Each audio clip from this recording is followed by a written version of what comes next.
A Super Bowl champion. The Green Bay Packers have won the Super Bowl. The Packers' all-time leading scorer. A game winner for Mason Crosby. It's time for the Mason Crosby Show with Mitch Nellis on the Wisconsin Sports Radio Network. Powered by the Potawatomi Sportsbook and on the free Odyssey app. Good afternoon and welcome in. It is high noon here on the Mason Crosby Show. Mike. Hump day. It is a hump day. My name's Mitch Nellis. Because it's a hump day, as often is the case, Mr. Mason Crosby.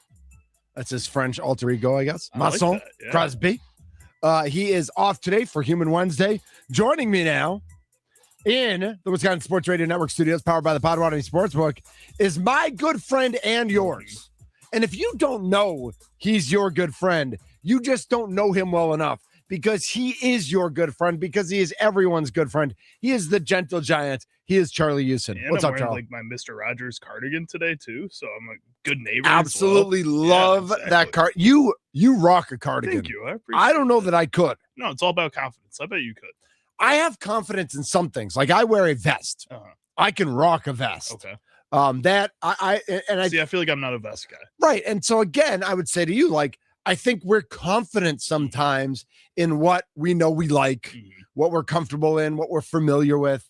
I like a vest. You like a cardigan. And there it is. You recently, I've come to know, Mhm. wear a sweatshirt without a hood. Yes. Yeah, crew necks. I do not.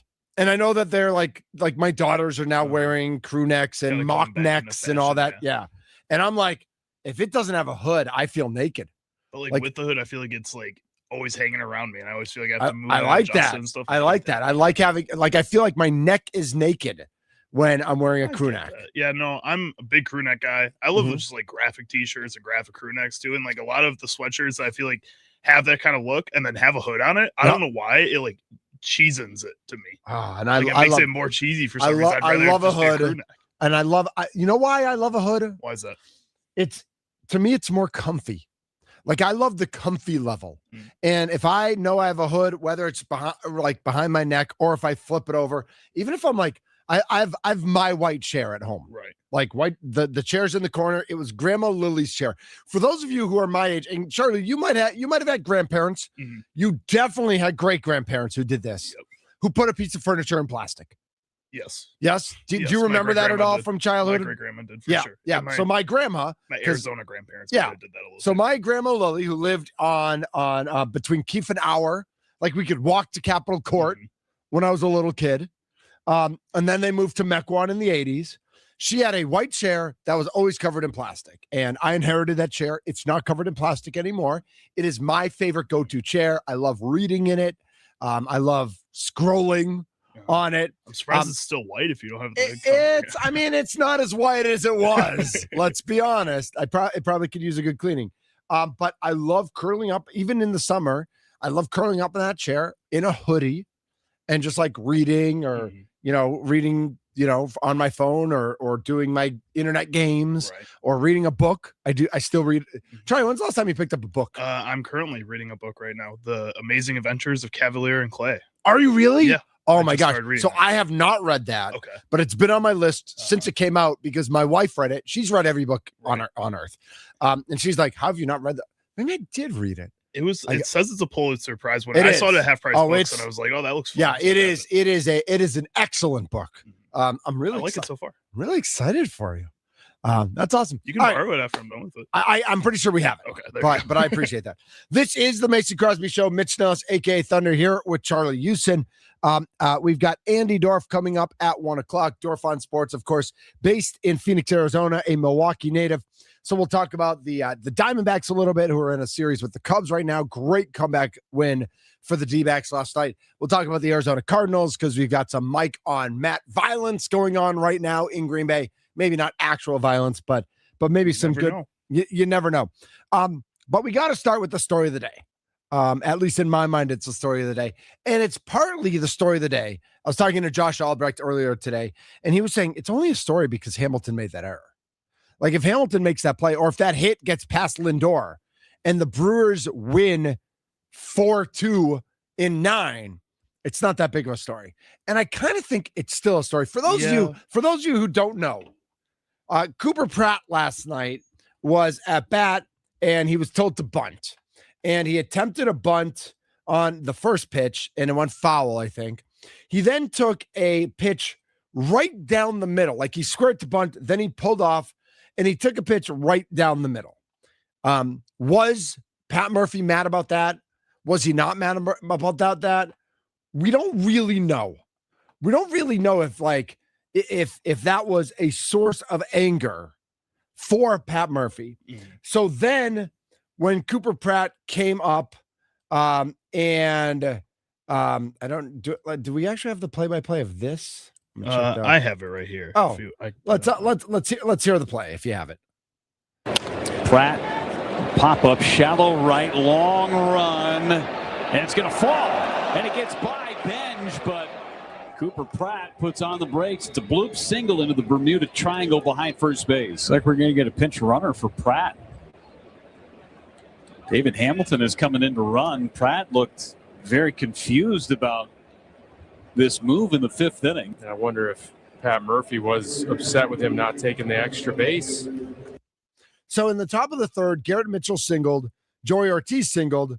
Cooper Pratt was asked to bunt. He ended up grounding into a fielder's choice to the pitcher where they got Garrett Mitchell out at 3rd.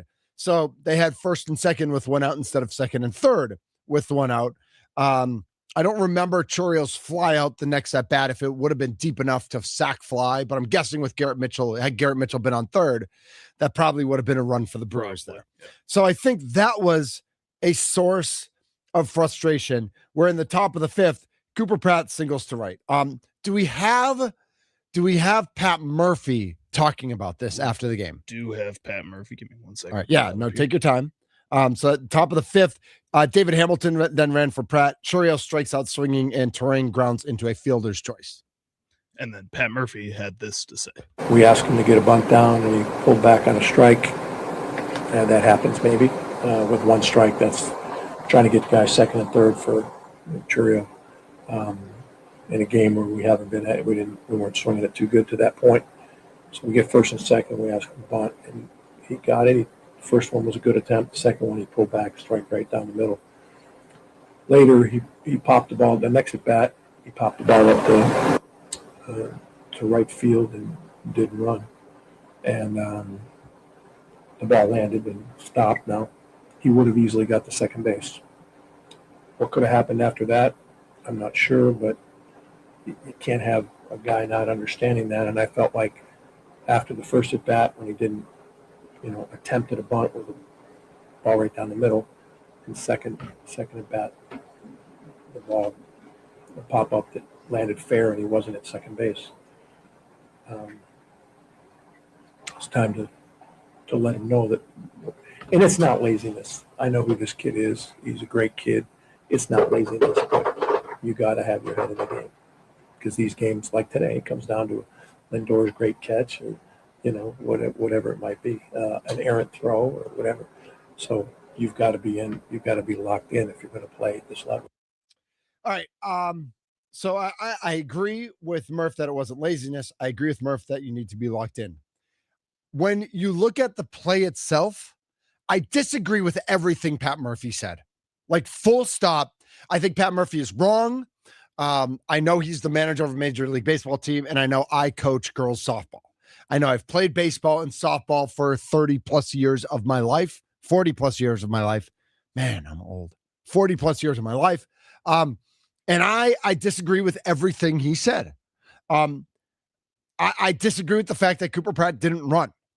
I think if you watched every major league at bat of every major leaguer in just 2026, you don't have to take the history of baseball. You can if you want to. If a player hits a pop-up that they believe is a foul ball, they pause at home plate and watch the ball to see where it is. There is not one player. There's not one player. There is not one player. You can argue as much as you want. There is not one player in Major League Baseball who hits a foul ball and sprints to first base. There's not one. Frankly, you're telling me Christian Yelich is going to do this at this point in his career? Absolutely not. William And, Contreras, well, and we know the Contreras brothers don't run it, and they've been given Exactly. they've been given permission to not run. Okay, but even Luis Lara, brand new rookie, even any other, even McGonigal and Weatherholt and Sal Stewart and all these guys who are up for Rookie of the Year. They hit a foul ball or what they believe is a foul ball. They are not sprinting out of the box. They are not. Full stop. I'm not arguing with you, right? If you are arguing that, you don't know ball, and that's okay. You don't have to know ball, okay? But that's full stop. The second he saw that it might stay fair, he took off for first base. Did he sprint as hard as he could have? No, but he ran.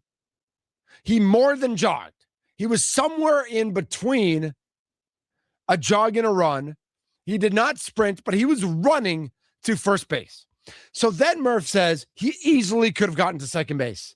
On what God's green earth could he have easily gotten to second base? Because I don't think he would have. I think he's thrown out at second base by 5 steps. And I know Murph wants to use that as an excuse for getting mad at the kid and saying you got to hustle and you got to run. And we all agree.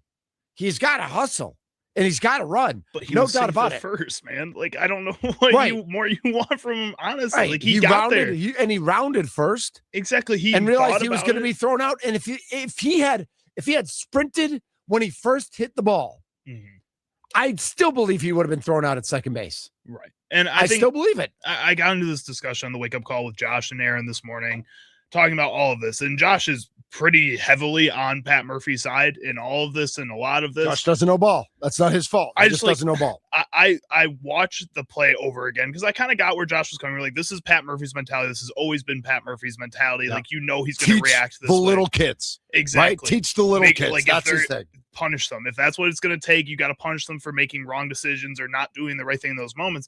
I kind of understand that, but I kind of fought back a little bit saying this is the first time all season that your offense has been 100% healthy and is the group that you want out there, that you can have that 1A group out there.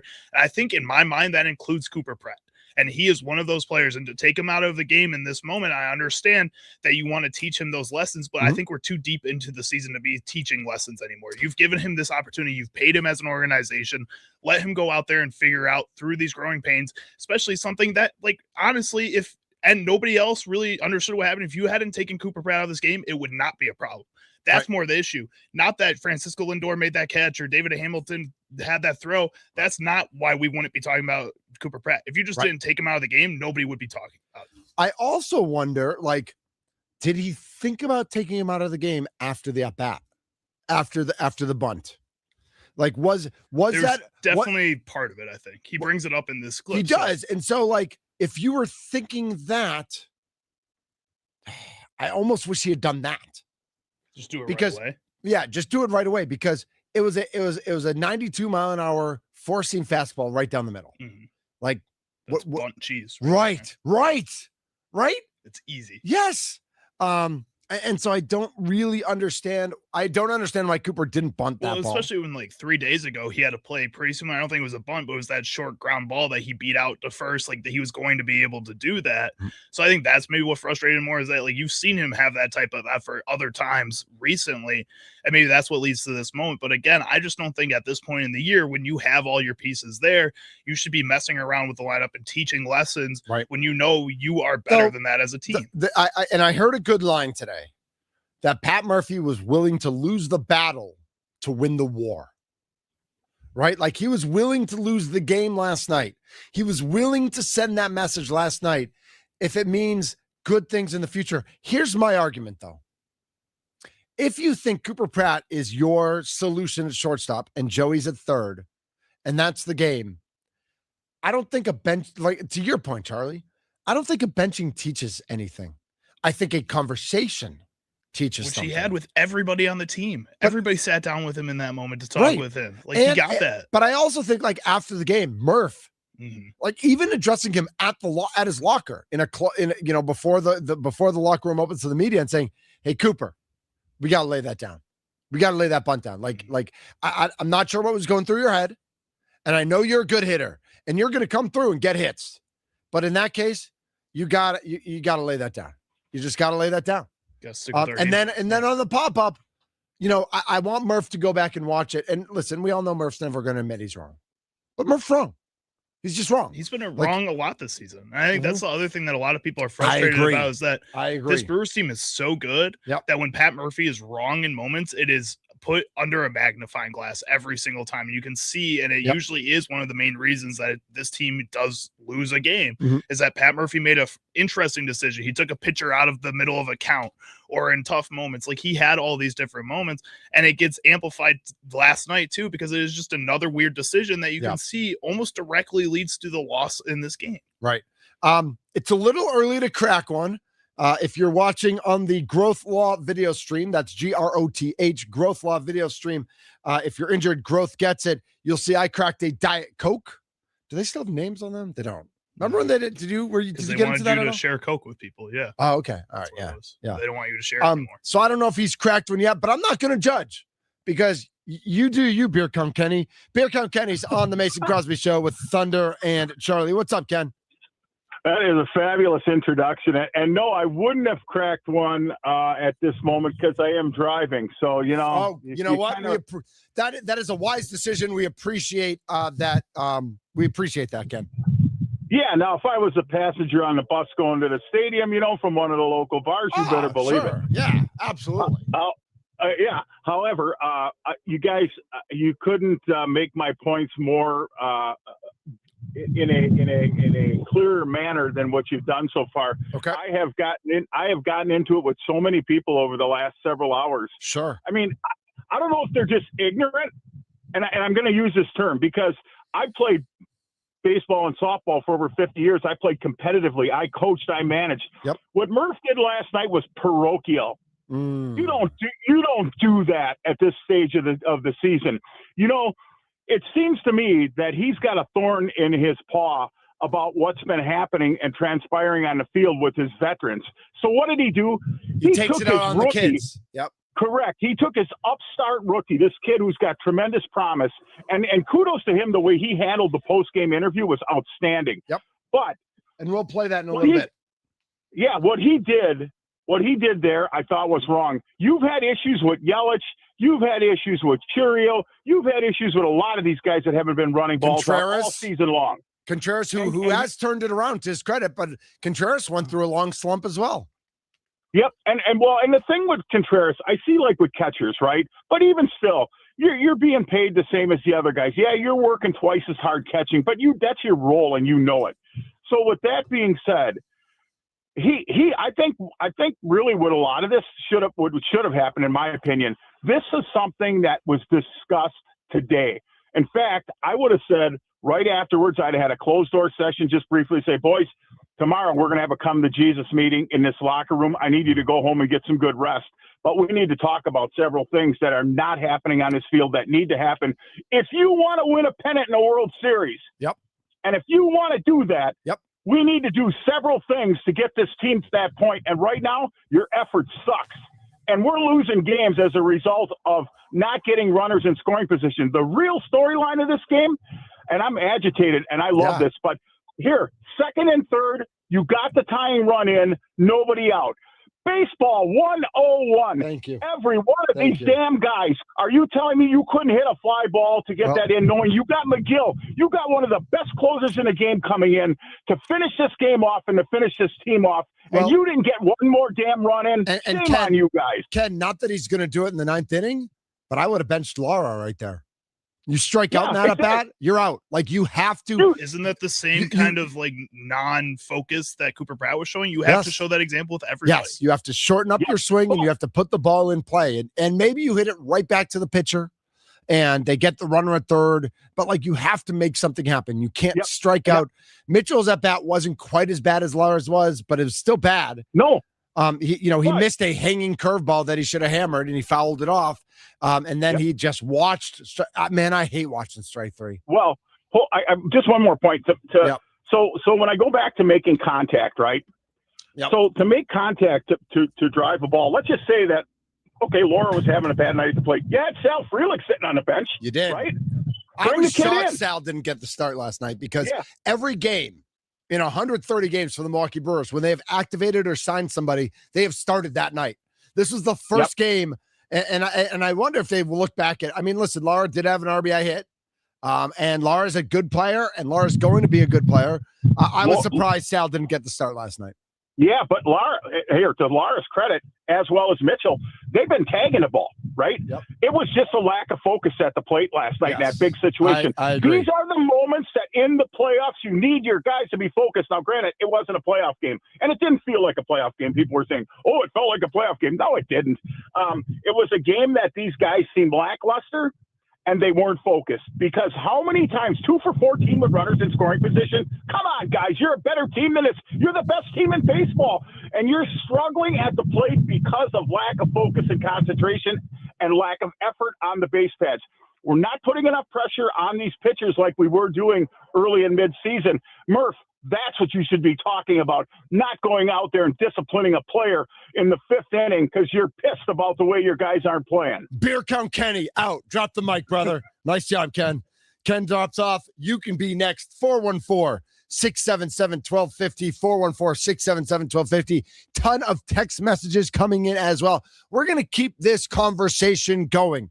Was Cooper Pratt wrong? Was Pat Murphy wrong? Were they both wrong? Were Lara and Mitchell wrong? Were Chorio and Terang wrong for 2 of the worst at-bats I've ever seen in my entire life in the 10th inning? Like, what is, like, and Chorio hasn't been struggling the way that Terang's a mess. Terang is like, I would shut him down for a week right now. I would bring Ornelas back up and put Terang on the 10-day IL and just say, like, go to the doctor and get your eyes checked, bro. You cannot hit right now. But maybe Yelich is back. And certainly Wild Bill is back. So, again, you don't need to be hot on August 26th, but you need to do things the right way so that you can get hot on October 6th. He's Charlie Houston. I'm Mitch Nellis. Let's see. Thomas in Milwaukee. Hold on for us. Everybody else, give us a call. 414-677-1250. Do you like the message that Pat Murphy sent last night? Or do you think maybe he's gotten a couple things wrong this year? They still have the best record in baseball, so you can't argue that. This is the Mason Crosby Show with me, Mitch Thunder Nellis.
Charlie, you know I'm not a Marquette guy. I do know that. You know I'm a Wisconsin guy. Yes.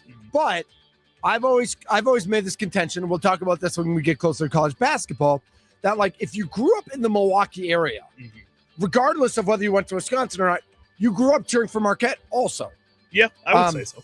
I believe when you look at college basketball, I think Marquette's my second favorite team. Like, I think the Badgers are my first. I think Marquette's 2, and I think Tennessee is 3. Because Mrs. Thunder is from Tennessee. Right. She went to Stanford, so Stanford's probably 4, but they haven't been relevant in a while. They were relevant when the Lopez twins were there, and they had some top 10 teams. They always underachieved in the tournament. They played Marquette one year. That was tough. But I will say that song by U2, when that hits at the beginning of a Marquette game, that hits. Like that is a vibe right there. And like I've only been to, I guess, a few Marquette games. Okay. Like, and it was a while ago. Yep. Like Marquette, I do enjoy watching. I do watch them all the time. Like Wisconsin is probably 1A when it comes to basketball. Okay.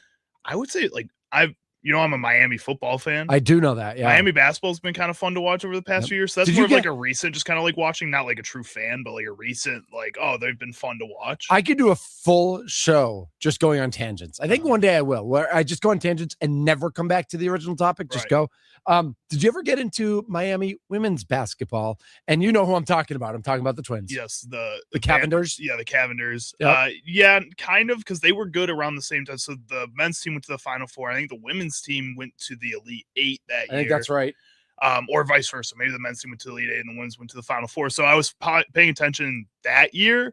Outside of that, no, I never really paid attention too much. Like, I'm on social media. I watch a bunch of TikTok all the time, but like not that side of TikTok. I don't know much about that. So I'm wondering whatever happened, because the Cavender, at least Haley, one of them went to she Texas. Right. Well, they went to Fresno State. Oh no, they went to Fresno State first. Then they went to Miami. And then they went somewhere else. Louisville, maybe. But I thought they signed a deal with WWE. Oh, did they? But it never went anywhere for whatever reason.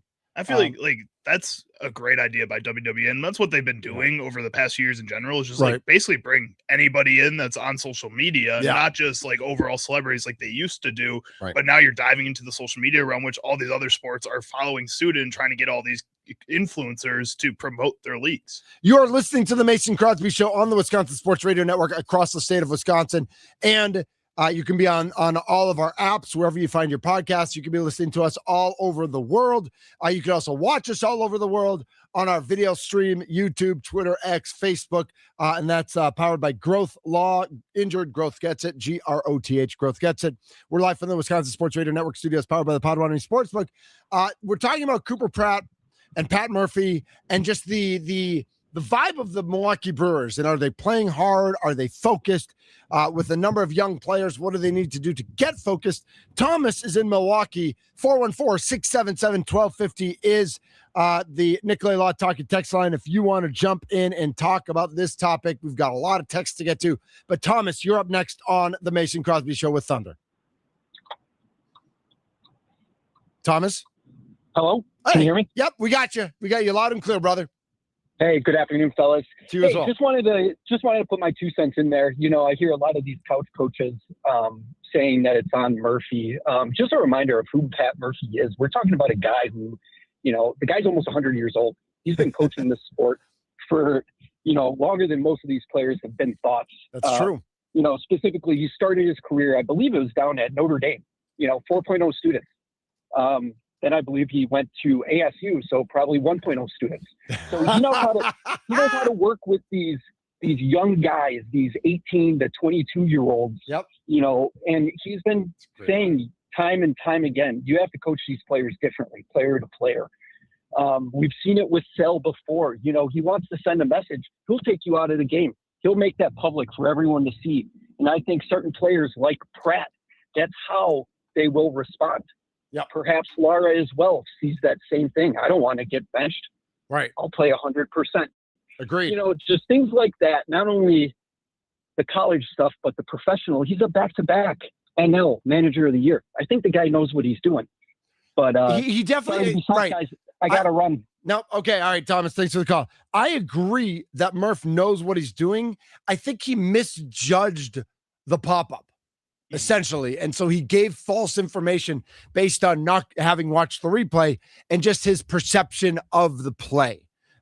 With that said, big picture wise, I actually don't mind the sending of messages.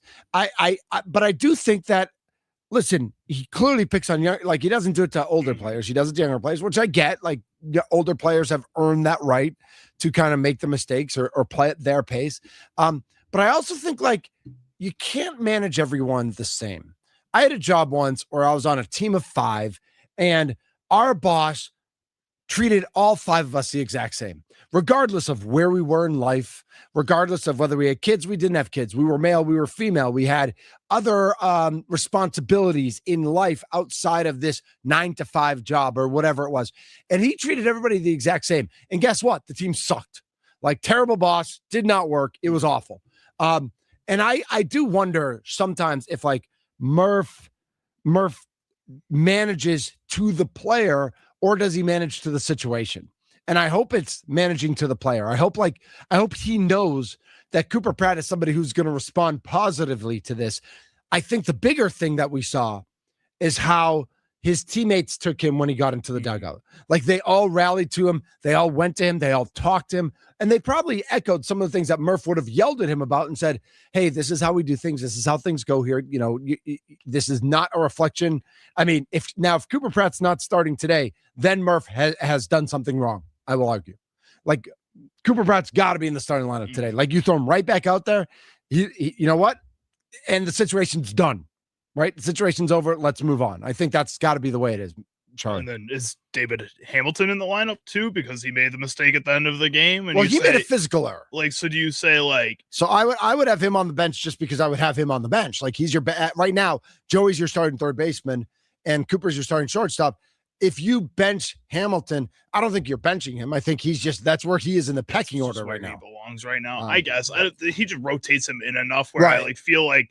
You think Hamilton gets the start at third today? I don't know if he gets the start. It just feels like kind of what we mentioned before with Luis Lara looking at strike 3 and how if you're going to send the same kind of message to Cooper Pratt, like again, I just feel like you need to send that message to a lot of guys. But there's a difference. Mistakes. There's a difference in physical errors and mental errors. That's you know that. Like you miss a block, that's because the guy just beats you, versus you're not in the right position to make the block because you weren't paying attention to detail. Those are two very different situations, right? I also think, though, at some point in a season, like a mistake is a mistake.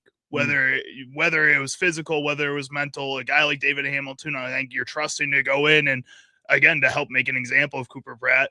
I think if you let him just go back out there, just put him back on the bench, I think you're just making him a sacrificial lamb at some point, showing Cooper Pratt, hey, I'm going to leave this guy who's struggling more than you out there because like that's just what we're going to do. And I think that then sends a message to David Hamilton too. I think right now you need your team with the best mindset possible. And I think sometimes when you do that, when you have messages like this or send messages like that, it has to be the whole team. And then you treat kind of that situation similar between guys. And I know what you're saying, that not everybody's the same and that you can't treat everybody exactly the same. But at some point, again, when your focus is on a championship, that people's feelings can't become that. You have to start running a system that everybody has to fall in line with. I think there's something to that. If you were listening to the very beginning of the show, you know that Charlie and I were talking about vests and cardigans. Nick writes in, you don't know if you can pull off a vest until you invest more time in wearing them. I'll show myself the door. That's from Nick. Nicely done. Tommy and Styles, how about the plastic runner leading up to Grandma's plastic sofa? I was talking about the chair I have at home that used to be Grandma Lily's that was wrapped in plastic. No longer is. It's a little faded. The white is a little off-white now, but I still love that chair. 608 writes in, the frustration should be with Churio, Turang, Mitchell, and Lara really bad at bats. I second that. They all had terrible at bats at the end of that game. You have second and third with nobody out. And Lara can't put the bat on the ball, and Mitchell can't put the bat on the ball. You then have the top of the 10th, where Hamilton's on second. And they even said it on the broadcast, like, who would you rather have than your fastest guy on second base? And Churio has 3 of the worst swings in the history of baseball. And I don't understand what happens, because there are times I'm listening to the radio broadcast or I'm watching on TV, and they talk how much about he's matured and he's gotten to a place where he's focused on swinging at strikes. And then you get in a bat, like, I don't know if it's emotions where he's just like, I'm swinging at everything. I'm just like, I don't get it. And then Terrain just can't hit himself out of a paper bag right now. And with Churio earlier in the year, I was complaining about how it seemed like they were holding him back from swinging at the first pitch. And a lot of times pitchers were then attacking him really early in the zone, and he just had to kind of sit there and watch. And I wanted him to be more aggressive in those moments and to be able to say, I can turn that around. And then they started letting him do that. I think for about a couple of weeks, you saw him be really successful with that until the pitchers changed their approach. And then now he just can't figure it out again. He needs to be able to, I think, at some point in his career, and I know it's still extremely early, obviously, but moving forward here, learn how to adapt, or at least predict how a pitcher is going to adapt to you and your swing style, and change a little bit every once in a while. Because right now it just feels like he is always behind the pitchers and then needs to catch up and then gets behind the pitchers again because he just caught up. 0 for 10 last night. Churio and Terrain. 1 and 2 hitters. Can't happen. 0 for 10, 3 strikeouts. So they didn't strike out 20 times, which it felt like that. Still feels like a lot. Yeah, that was bad. Hey guys, 715 says, hey guys, my thoughts on Cooper. It looked like at first he didn't know where the ball was. And let's be honest, how many people make it to second on where that ball landed? Exactly. Like when he hit it, he thought it was well foul. Nobody runs on a foul ball. Nobody runs on a foul ball. I'm going to say it again. Nobody runs on a foul ball. No major leaguer runs on a foul ball. Now, if you hit a dribbler down the line and you think it could be fair, it could be foul, you're running. But when he hit it off the bat, especially when a righty hits it, when a righty hits a ball down the right field line, it curves foul. That's the natural flight of the ball. When he saw that it might not be curving, he took off. He was not getting to second base. So, Murph, love you. You're wrong on that. You're just wrong. And that's okay. And he got to first. He was safe. Like, it's fine. Right. It wasn't an out. At the end of the day, it wasn't an out. 414 says, guys, I don't think this was Pratt's first occurrence. This was more than just yesterday. I was at the game on Saturday. Coop did that half swing. The pitcher bobbled the ball. He almost didn't beat it out. I even commented to my buddy, if he wasn't dogging it, he would have made it easier. Watch the replay. Murph did it because it was a repeat habit. And I think this goes more to the bunt. I really do. Like, if this is a repeat habit, and Murph said last week, right, that Lara and Pratt were having youthful at-bats, and we needed not to do that. And when you need to put a bunt down with men on first and second and no outs, and you watch a fastball down the middle, to me, that's way more egregious. Like, your job, you were told by your boss, bunt. Mm-hmm. And he bunted on a sweeper and bunted foul, and then forcing fastball right down the middle. Mm-hmm. 92 even. Like, he's not throwing 99. He's not throwing 103. Right. That pitch is meant for a bunt. I like that. 414 says, it's something deeper Murphy sees that we the fans don't. He's nipping it in the bud. He used Pratt to send a message to the veterans without having to call them out. All right. So I love that and I hate that. To me, I hope that then Murph is talking to Pratt and not saying that, but just saying like, hey, like, Rook, these things happen. I get it. Here's what I need from you. I need maximum effort. And listen, the veterans have earned that, but don't worry, I'm watching them too. But from you, from Luis, Sal when he gets back, Garrett, Hamilton, even Terrain to an extent, like the younger guys, Churio. Like, I need maximum effort from you guys. And just like the optics of the pop-up dropping didn't look great. Even though, all right, I get it. I watched the replay. You weren't getting a second base. You didn't really. If he had got gunned down at second base there, like, what is the response then? I'd be more pissed that he tried really hard. I'd be more pissed about that. I'd be angrier. I'd probably be mad at the base coach. Why are we sending him? Like, what do we do? As a fan, but also as somebody who coaches softball, and has played baseball again forever. I would have been, but as a fan of the Brewers, I would have been way more mad to have a runner wiped off the base paths after the Mets gifted you a base hit because they had 3 guys around that ball and should have caught that ball. 414 also reiterates Churio had the worst at bat. I mean, it was that was spectacularly terrible. And I get like the watching the game. Who's doing the game? I think Vinny was doing the game last night. I think so. Yeah. And he was ripping on Bichette because Bichette had a bad at bat. He didn't try to move Lindor over. Churio didn't try to move Hamilton over either. And it's like, all right, if you're going to rip on Bichette, Vinny, you got to rip on our guys too. Yep. Like, that was not Making the okay. same mistakes. Yep. A lot more to get to on the text line. Andy Dorf on Sports, going to join us at 1 o'clock. We'll talk some baseball. We'll talk some football. The Cardinals are in town. No reports yet of Mike and Matt fisticuffs, but I'm here for it. I'm here, and I love that Goody said, I'm not getting in I'm going to let them go at it. Like, let's go. This is Mike Clemens before joint team practice. The Packers and Cardinals have a team meeting laying down some rules. Throw a punch could cost you snaps in the game Friday night. Just as the music was cranked at noon, on came loud sirens. It was the weekly civil defense test. So now they're having a bunch of the sirens going off. But That's apparently awesome. they're having a little meeting saying no fights. Yeah, that's kind of lame. Shut up. Like, there's a difference between football fights and like stupid Cowboy Saints fights. Right. Like, I would say, no, if anybody gets into a Cowboy Saints situation, then you're in trouble. But if there's like, if there's pushing and shoving, okay, there can be. So I hope pushing and shoving's okay. You know, don't close fist a helmet. Like you're going to break your hand. Make them hug after they fight. I mean, Charlie, you know me. You're a hugger. I'm a hugger. He's Charlie Houston. I'm Mitch Nellis, a.k.a. Thunder. You are listening to the Mason Crosby Show with me, Mitch Thunder Nellis.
Who are you?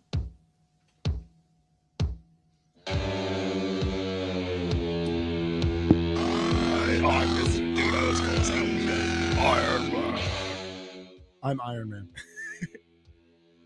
This is the Mason Crosby Show with me, Mitch Thunder Nellis, and him, Charlie Houston.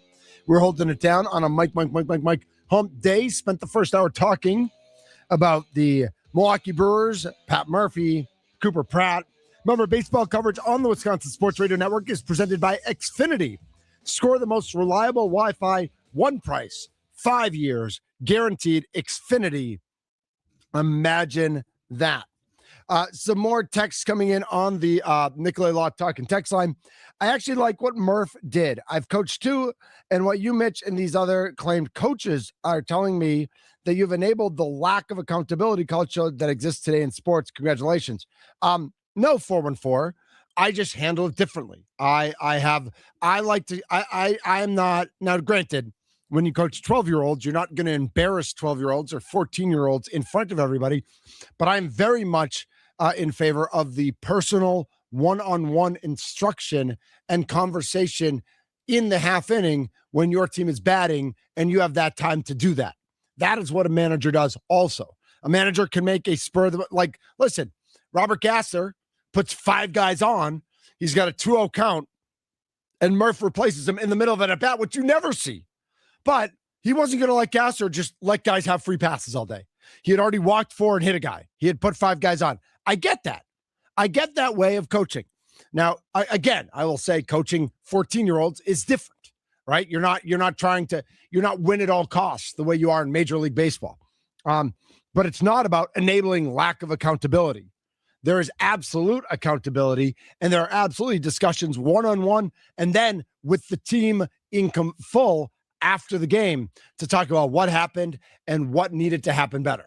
So like, while I know you think you're smarter than everyone else in the room, I actually am smarter than ever. No, I think we all have our ways of doing it. I think 2 things can be true. And multiple different coaching styles have won World Series and Super Bowls. So guys do it different each and every way possible. Like, you just find your way that works. And if this works for Pat Murphy and his team's fine. So be it. I just don't agree with it. Yep. A couple of people upset with Ken. One person calls him Karen. Who has the best record in Major League Baseball? Says Chris from Hayward. Yes, that still doesn't mean we trust them when they get to the playoffs. Somebody else wrote, Ken stinks. Just keep driving. Stop yelling to your phone. I don't mind. You can yell into your phone. Listen, we all you have guys passion. can yell and call in and yell too. Someone get him a Snickers. He's angry when he's hungry, says Nick. That's true. Mitchell hasn't had a productive at-bat with runners in scoring position in a month. It's a K every time. Andy and Oshkosh. It's been an issue. I will definitely agree. I know he had a big home run against the Mariners when they were in town, but he has not been hitting with runners in scoring position after we thought he had figured something out. He's Charlie Houston. I'm Mitch Nellis, a.k.a. Thunder. Andy Dorf on sports. We're going to talk some baseball. We're going to talk some Packers Cardinals when we come back right here for hour number 2 of the Mason Crosby Show with me, Mitch Thunder Nellis.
A Super Bowl champion. The Green Bay Packers have won the Super Bowl. The Packers' all-time leading scorer. A game winner for Mason Crosby. It's time for the Mason Crosby Show with Mitch Nellis on the Wisconsin Sports Radio Network, powered by the Potawatomi Sportsbook and on the free Odyssey app.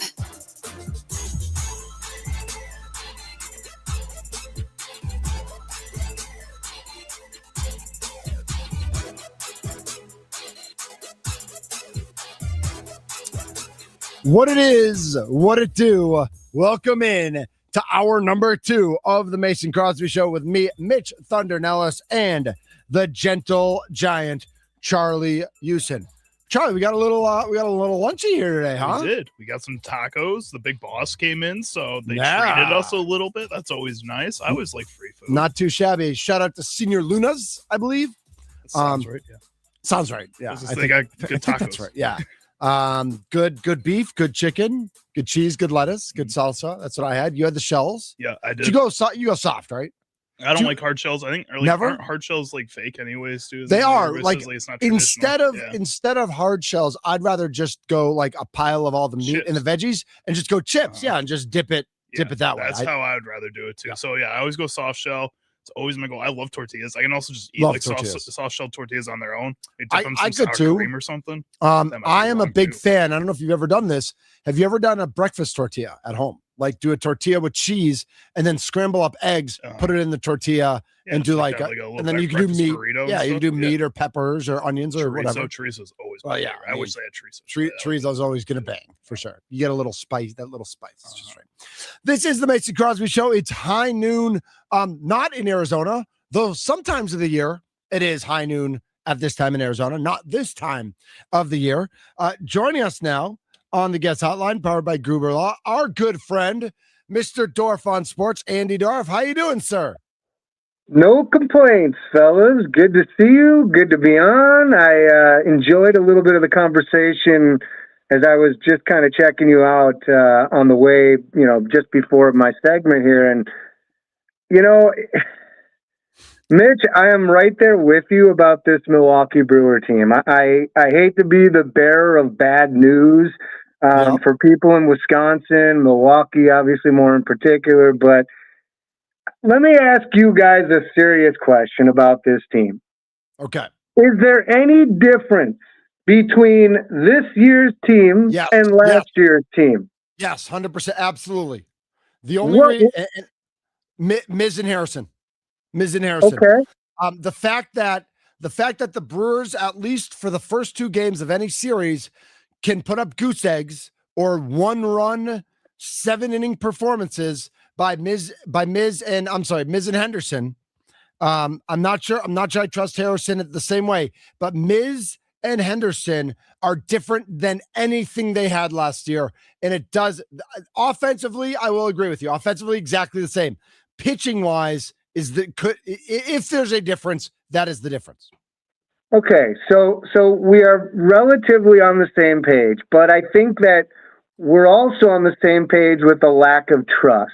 And I don't know if I trust Harrison. I don't know if I trust many of these other guys. Miz, we've seen the body of work, and quite frankly, hand him the Cy Young now, fellas. I'm going to declare it. I mean, he's a huge favorite, so I don't think I'm telling you anything you don't know, but at the end of the day, he's been unbelievable. He's been unstoppable to a certain degree. Obviously, they slowed him down a little bit, but last couple outings, they have ramped him up quite a bit, and he has thrown some he's to me, it seems like he's slowing it down a little bit. Like, is that possible? 100, 101? Yeah, 100, 101 instead of the 105 and blowing his arm out right away. So, Andy, I think he's doing that on purpose. I think that is purposeful with the pitching staff, just to make sure that when October 8th comes around or October 13th comes around, he can dial it back up if he needs to. Yeah, and I'm again, we're on the same page. I think they probably said to him, look, man, there's not that big of a difference between 104 and 105 and 100 and 101. And at the end of the day, you give somebody that high heat, they're going to have trouble getting it anyway. So work on your other pitches as well. Yep.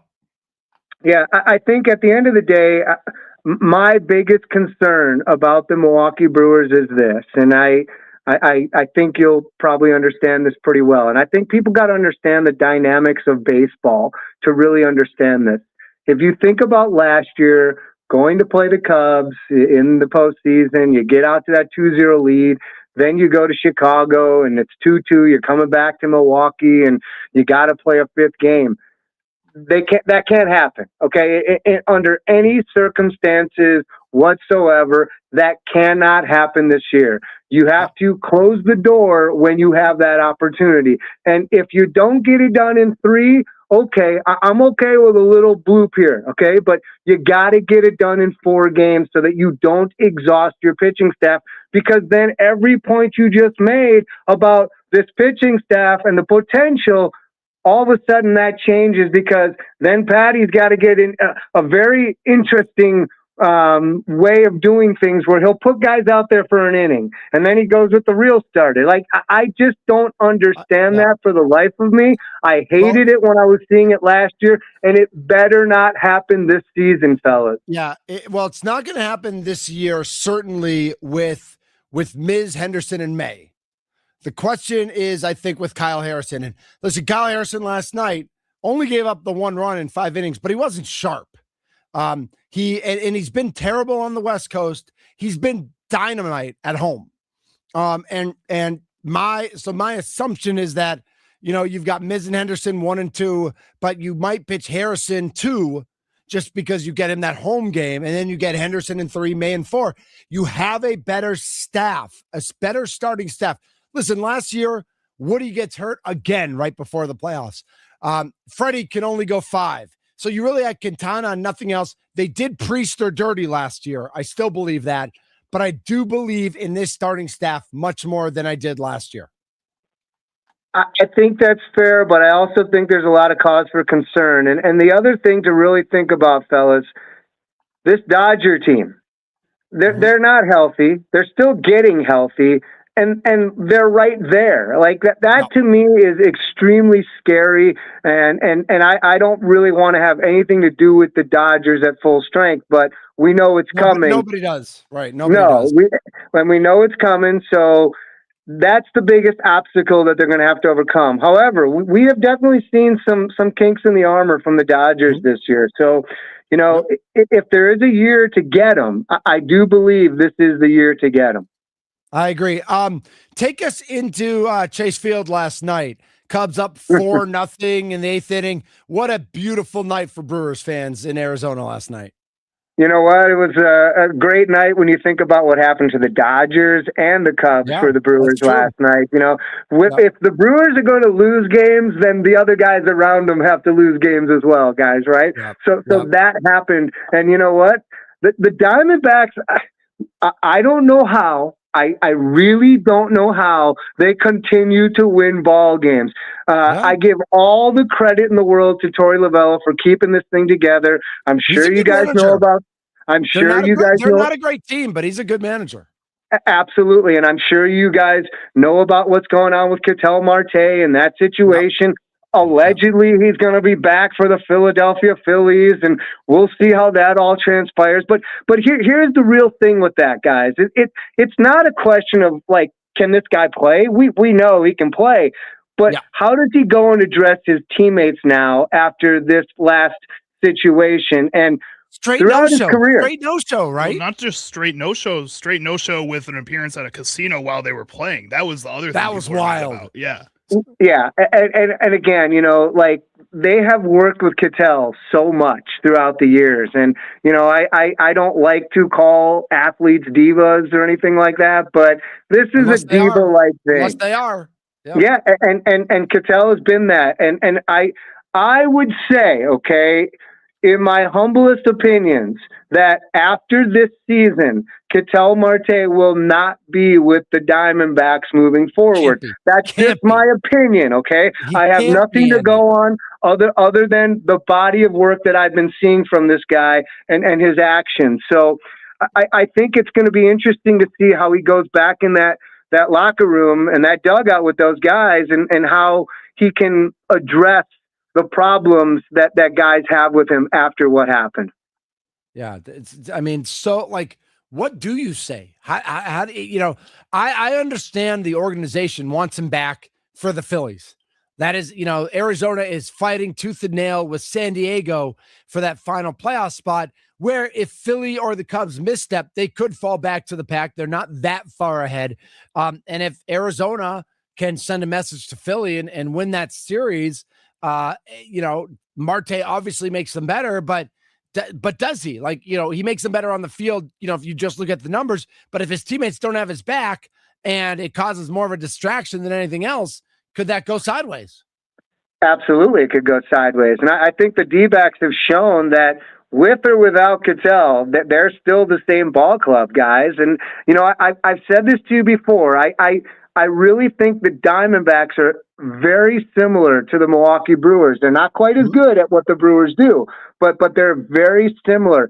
Every at bat is tough. They don't have the power hitter that the Yankees and the Dodgers have, and even the Phillies have, and maybe even the Tampa Bay Rays have. But they just grind out at bats left and right. And you know what? Their lineup, for whatever reason, does give pitchers fits, and they have a way where, look, if you look at all the records in the league right now, the Diamondbacks have the 10th best record in all of Major League Baseball. And I think that, again, I give credit to Torrey for the job he's done. He's kept this thing together. I saw him the other day, and he was almost in tears talking about Ketel Marte. So this is very near and dear to him, and this is a guy that he loves as a human being, and ultimately they want to do great things on the baseball field, but you gotta figure out a way to get in that locker room and talk to your players and your teammates and explain what the heck is going on in your head. All right, Andy Dorf on Sports, joining us here on the Mason Crosby Show with me, Mitch Thunder Nellis. Let's turn our attention to the 50-yard line, where apparently Mike and Matt LaFleur are going to meet for a wrestling match. Who you got? You know what? Hey, I'll tell you what. Mike has. I'm not going to say he's turned things around here, because that would be insane for anybody to say at this moment in time, because we know what the expectations are for the Arizona Cardinals. However, I will say this. He has changed the mindset a lot. And I notice guys in practice really, really liking him. He's involved in the offense. He loves getting involved with the wide receivers and everybody else.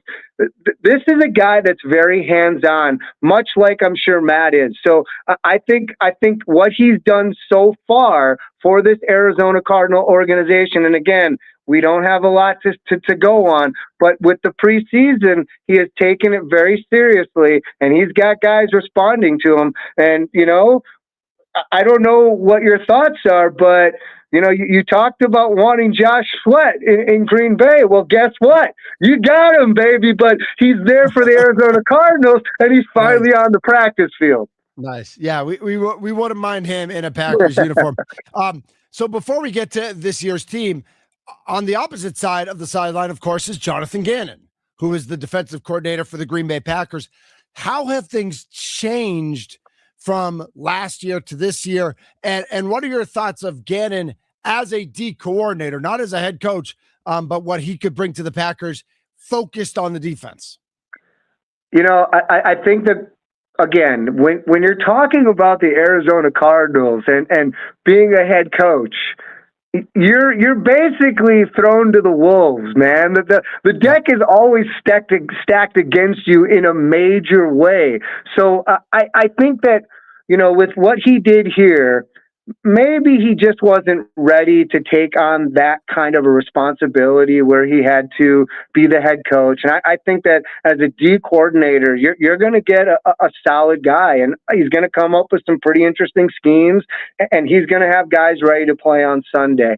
I think the biggest change, like I said, is I think that Mike has installed a bit more belief in guys. And, maybe to a certain degree, Jeremiah Love in that backfield is going to be an interesting piece, because I personally think he he could have a pretty solid year, even though, the Arizona Cardinals, the offensive line is always a question. And Mike, look out for Mike Wilson, man. This kid's going to be a heck of a wide receiver.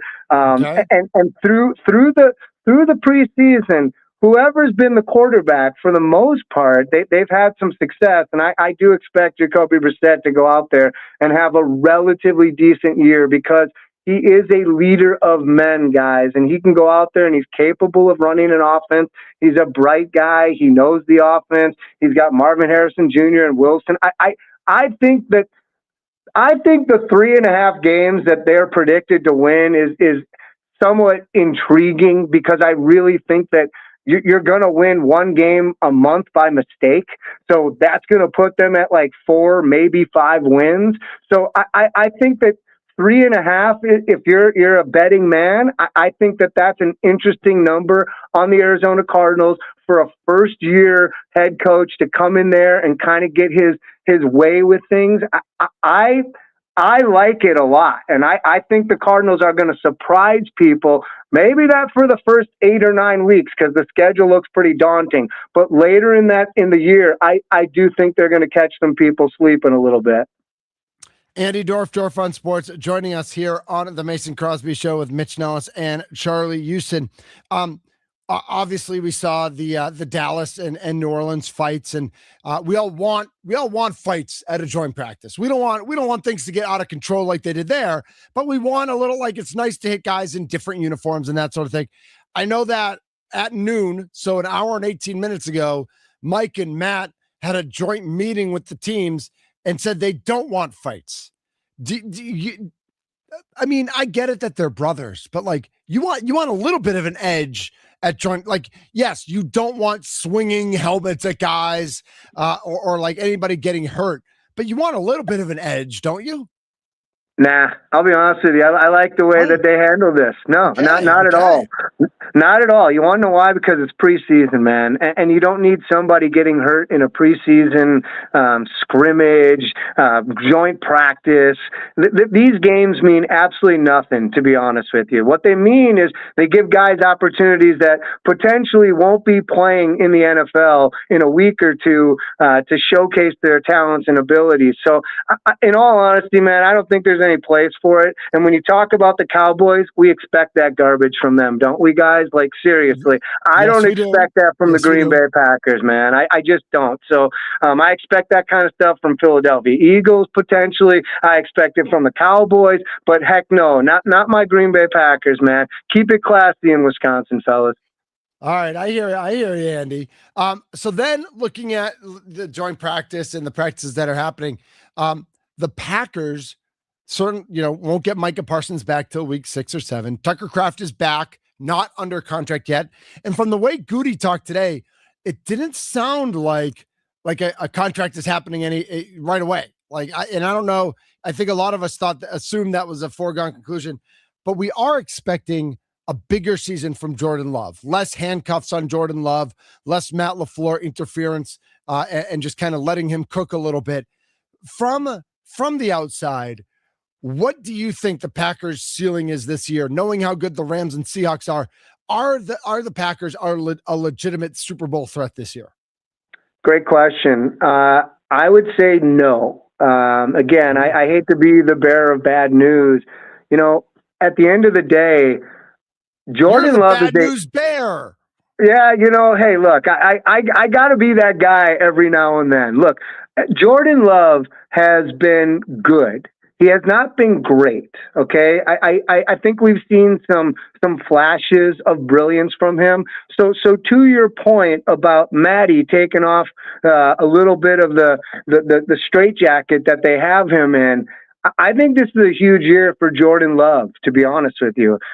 He's got to go out there and he's got to perform. He has good wide receivers. Watson's got to stay on the damn field, man. Like, come on, bro. Play some games. Give it your all. Stay on the field.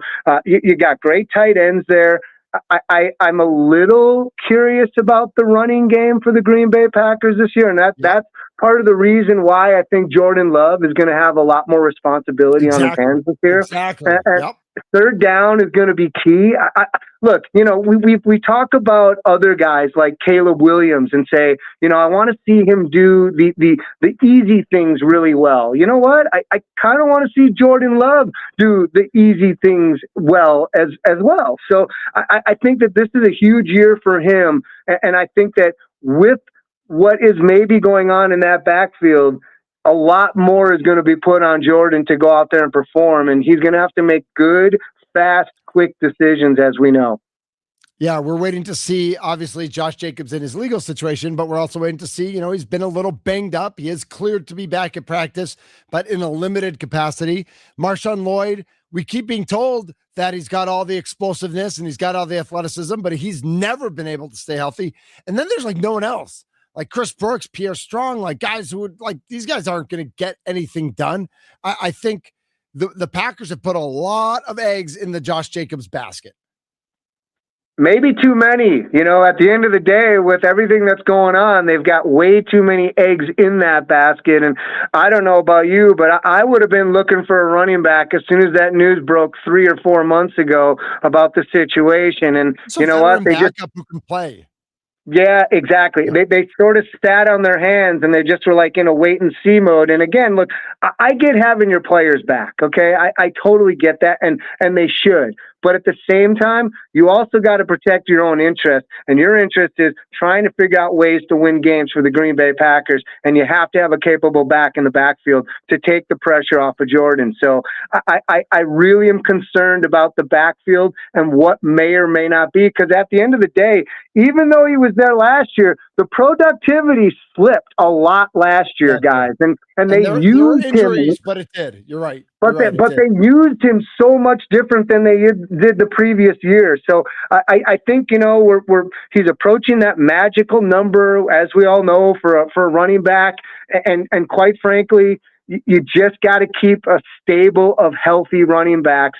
And right. Again, I wonder about your defense a little bit too, guys. So I think that as much as I like Gannon there to make calls and do things, the defense seems to really predicate around whether Micah Parsons is on the field. And you were alluded to it earlier, 6, maybe 8 weeks before that guy gets on the field. So they got to be able to hold the fort down until he gets out there. Andy, I totally agree. We will have you on again during the season to talk more about that defense. But real quick, as many Packers fans would love if Josh Sweat would stay in Green Bay, do you think there's any chance James Conner is the one who ends up staying in Green Bay? You know what? Hey, bro, there is absolutely some life to that. And think about it, with what the Cardinals have, Jeremiah Love, he's gonna be a home run hitter. And quite frankly, they actually have a little bit of a crowded backfield, if you can believe it. So I don't think the skill positions are all that bad for the Arizona Cardinals, guys. That's why I'm telling you, 3.5. I just feel like that's almost a slap in their face, man. Like you mistakenly win 1 or 2 games just because they're going to catch people sleeping. So I think that you have something with that, and you might be onto something. And quite frankly, the toughness that cat brings. That is something that any team can absolutely use and have in their backfield. James Conner is a guy that can still do it. So, and he's been through a bunch of injuries, man, and he still wants to go out there and battle. So I like that one, Mitch. You're onto something with that. I'm just throwing that out there. He's Andy Dorf. Follow him at Dorf on Sports on all the social medias. And when you're doing your Sirius XM stuff and you're doing, if you live in the Phoenix area, you should be taking tennis lessons from him too. Let's just be honest. Hey, bro, I love you, man. I can't get that anywhere. So I appreciate that like you wouldn't believe, man. I totally appreciate that. Listen, we've got Wisconsinites who are in Arizona long term, and so they're down there right now listening. And if you need a tennis lesson, Dorf on Sports is literally the best in the business. So, Andy, awesome to catch up. Let's do it again soon, and we'll talk. And again, appreciate you jumping on.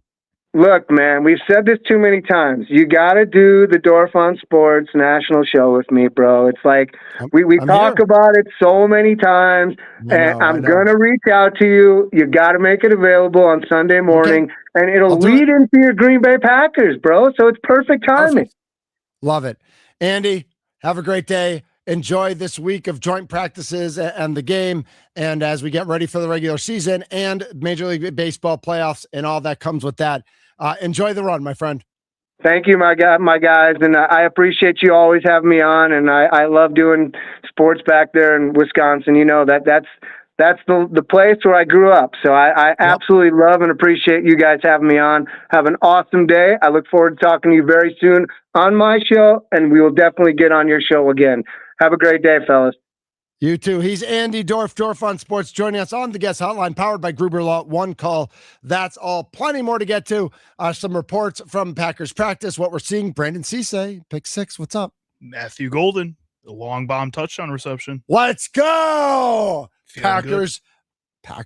Let's go. I'm just feeling good. I know it's joint practice. I don't care. It's Packers. Packers are back. This is the Mason Crosby Show with me, Mitch Thunder Nellis, and the gentle giant, Charlie Houston.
greatest in the world, CM Punk. Why don't you just do like local wrestling matches? You just do high school wrestling and have like that much energy with it. I don't know that high school wrestling's up for that, but I should. They should be. Like Dave Hero from Great Lakes Championship Wrestling, who's a good friend of mine. I've never done anything for him. Like I don't know if Sparky did stuff. I know Wicket. Sparky said he like actually Was wrestled. Yeah, Sparky was. I think Wicket was the women's champion for a little while. He did say that. There's Kirkhoff from CBS 58, I think, who wrestles pretty regularly for him. Yeah, I think you could do great on there, especially just as an announcer. Right, as an announcer. Yeah. I mean, that's the thing. Like everybody in the wrestling world, everybody thinks they can be an announcer. No, but like everybody thinks they can take a mic. Like that's not yourself thinking that. Can you, somebody else? Can you write Dave a letter? Yeah, I got you. All right. I'm sure Sparky will vouch for you. Sparky says it all the time too. That you were like meant for that. Really? Yeah. All right. I'll see what if Sparky. No, Sparky's too old to wrestle now. That was like 20 years. I think he could figure it out. I don't want to figure it out either. Like, could I? Yeah. Yes. Do I want to? No. You could wrestle. I don't know. You think we could get Tommy to come back and you and Tommy tag team? That'd be awesome. I mean, you guys have him come out of a grave like the Undertaker. Oh my gosh! Now you're talking. You two and B Snizzle, 3-man. Oh, we can make that. I mean, you guys are big dudes. I mean, Aaron the Morse code. I think he'd be perfect. So, all right. So I assume he's not listening, right? So Josh and I came up with an even better nickname. Oh yeah, you told me for about Aaron this. Morse. I'm going with it. Yeah.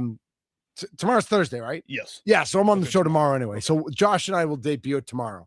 But Chris Jericho's finishing move is the code breaker. Okay. And I want Aaron Morse. I don't want him to be like Morse code. Like I want him to be the code breaker, Aaron Morse. I like that. Yeah. Are you gonna play the whole theme song? Right. We'll play Chris Jericho's theme music. All right. And that's Aaron Morse, the code breaker. Yeah. You like to rotate through the nicknames sometimes until one of them sticks. So like, well, we'll see how it no, that was more just Tommy. No, you Tommy did with me for a little bit too. I know, but we set until we hit it. You hit it, right? You hit it. The Gentle Giant. I want to hear it like in practice with Aaron. Aaron say it once in a while or something, and see if it sticks. You got to give it some practice first, kind of like Trey Smack. All right. That's fair. I like that. How's Trey Smack kicking today? Any news on Trey Smack? I haven't seen anything about him yet. I did see a Cisse pick 6, like I said before the break. And then you saw Matthew Golden deep. Schneidman, I was following Schneidman. I know everybody's got it. Wood's got it. Herman's got it. Demovsky's got it. Ugly day today. Who is? Trey Smack. Is he? His field goal period so far, this is from Rob Demovsky. Okay. His first one was 33 yards wide left, 38 yards good, 45 yards wide right, 53 yards good, 58 yards short and right. Do you know what I have decided after the start of training camp and now 2 preseason games? Do you know what I've decided, Charlie? 414-677-1250. Tell me, we're going to talk a little kickers, even though the kicker's not here. I'll talk about it with him tomorrow. I don't care what he does on the practice field at all. Not at all. 0%. Do you know? 2 preseason games are enough to. Do you know how often an NFL kicker kicks on a practice field in an NFL game? Never. Never. Never. Kind of like Major League Baseball players who don't run when they hit a foul ball. That never happens. You never run when you hit a foul ball. Kickers never kick on the practice field. They practice on a practice field, but they never kick on a practice field. They kick in actual NFL stadiums. And what we've seen from Trey Smack in Pittsburgh and in Denver, Pittsburgh, not an easy place to kick, weird winds, bad turf, and Denver, which is traditionally a very nice place to kick, but still open air and still grass, but thin air. Trey Smack has kicked very well. So I do not care what Trey Smack does on the practice field. 414-677-1250. If you missed the first hour of the show, we talked a lot about Cooper Pratt and Pat Murphy and their situation. And I've got 414. I can't disagree with you more, Thunder. It's 1,000% worse to watch strike 3 go by. You learn that in Little League. I guess you don't teach that when you coach. No, I said that. I hate watching strike 3. Oh, because I said that that I thought Mitchell's at bat wasn't as bad as Lara's.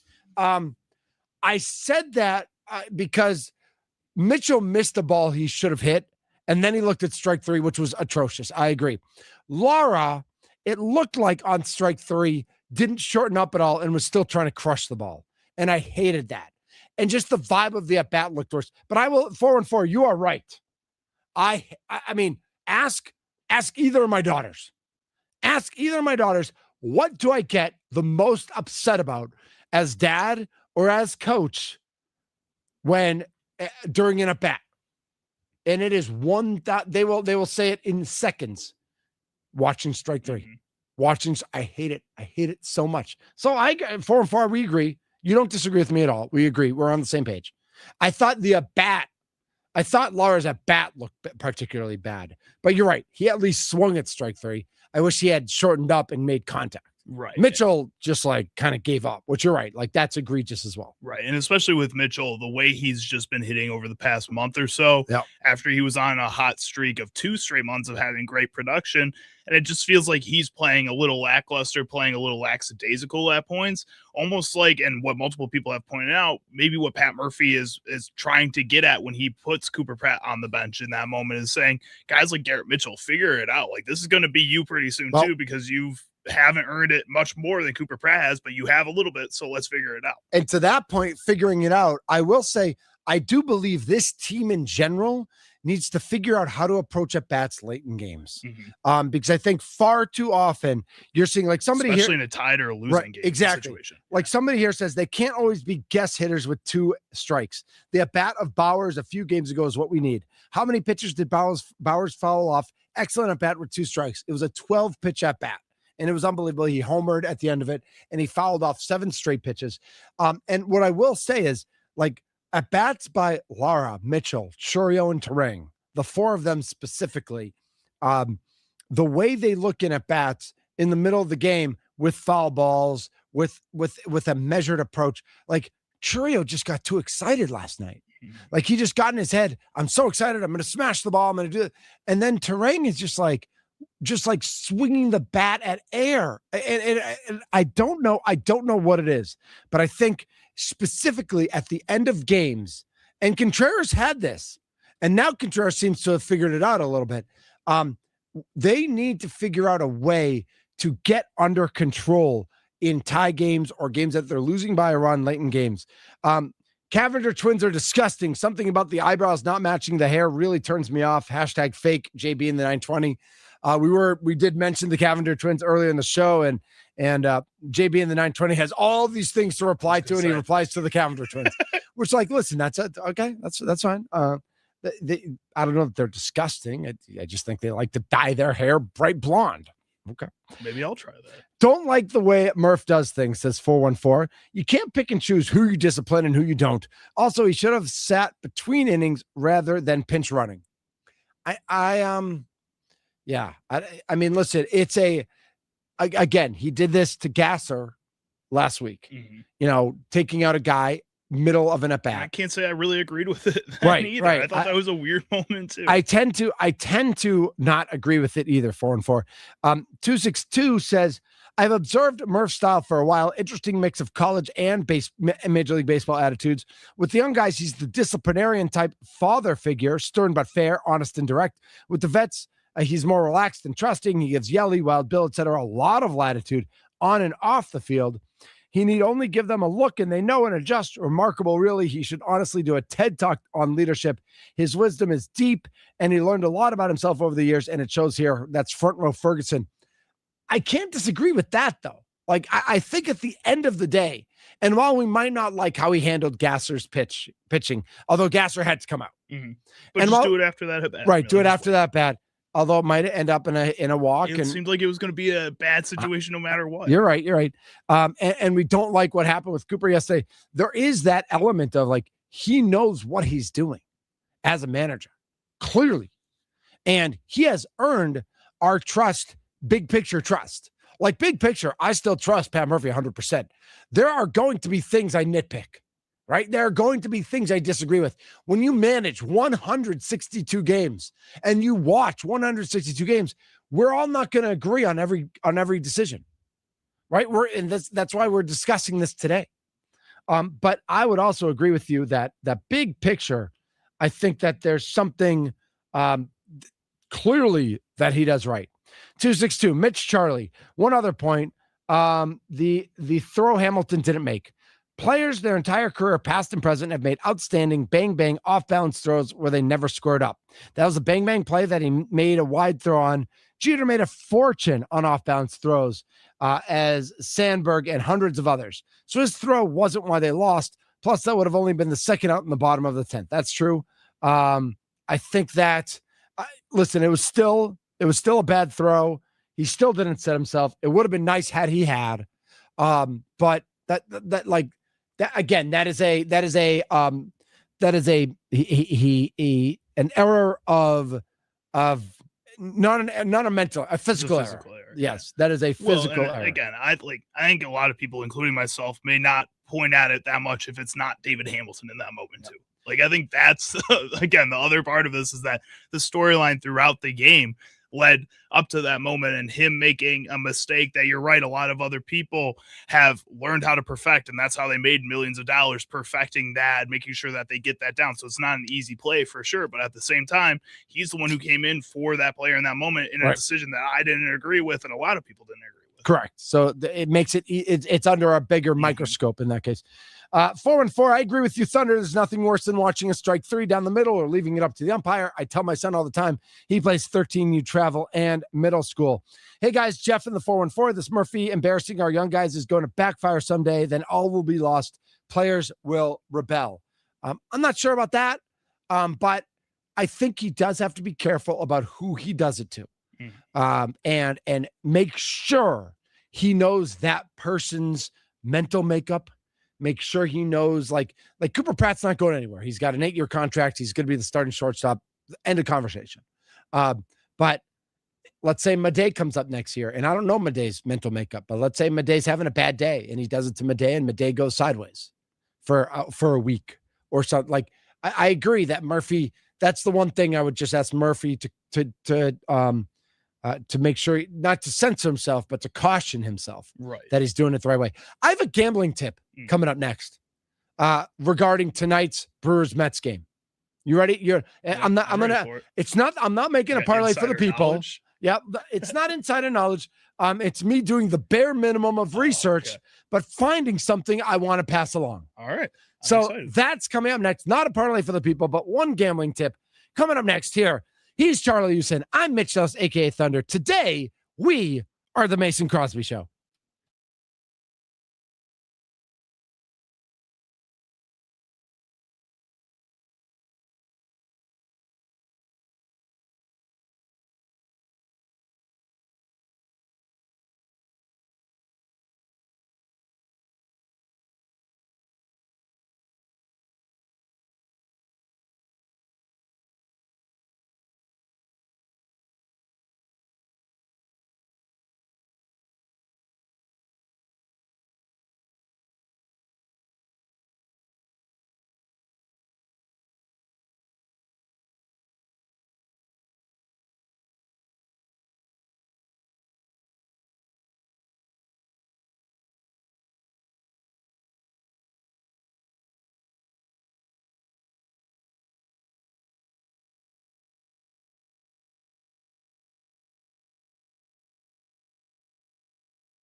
Boom, boom, chicka, boom, boom, boom, boom, chicka, boom, boom, chicka, boom, boom, boom.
$262. Thanks for the sick beatboxing shout out on the talking text line. Much appreciated. That was probably during the You top could dog do your commercial. own wrestling intro. Dude, I definitely did parties like when I was in college where like there were like hip hop artists there, and I would lay down the track. Like I would do the beatboxing for them. I'm not great, but I'm okay. From Ferguson wants to know that we've had two and 2/3 seasons to evaluate Murphy. He wins 2 straight Manager of the Years. Praise universally. Brewers fans, Murphy doesn't know what he's doing. Somebody explain to me, please. From Ferguson, and yes, I know that some people are coming down on Murph because of how he treats the younger players. I will go back to what I said at the beginning of the last segment. Overall, big picture, he has my full trust. There are things I'm going to nitpick about. Because that's what 162 games leads us to. That's what we have. That's part of what baseball is all about. But overall, yes, he is my Manager of the Year. He is my guy. I trust in Murph for sure. But also at the same time, to your point, you should never blindly just follow somebody. Exactly. Like, always question their decisions. Perfect. And even if he's done a great job before, you can overall trust him. Thank but you. that doesn't mean you should just let bad decisions go by with unnoticed, unchecked. Absolutely. Love that. Thank you. I have a gambling tip for everybody. I have no idea if this is going to win or not. I really like the under in the Mets Brewers game. All right. It's only 8, so it's not a huge number to begin with. Here's why. Robert Stock is starting for the Mets. And you look at his numbers, it's his 5th start. He's got a 5.4 ERA. He's got a 24 ERA on the road. He gave up like 8 runs in 3 innings. In 3 starts at home, he's 0-1 with a 1.32 ERA. He's only given up 8 hits in 13 innings at home this year. Dustin May has pitched in New York once this year. He was on the Cardinals. It was June 9th. He pitched 6 innings, gave up 4 hits, 1 walk, 6 strikeouts, 0 earned runs. All right. So that's what I got for you. Dustin May pitched a shutout in New York against the Mets. Robert Stock is almost unhittable at home. Take the under. I think the Brewers win today, but Charlie, that's what I'm going with. I like it. You're here for it? I mean, it's going to be, the final's going to be the final's going to be 13-7. I think Bryce Trang homer. I'll take it, Bryce. Man, he needs something. just like barrel up a ball. It's a good extra base hit. That's what I want. Yes, that would be great. Sparky's next. Sparky's back. Wisconsin back, Sports baby. Daily. Sparky's back. Let's go. Sparky and Charlie are next.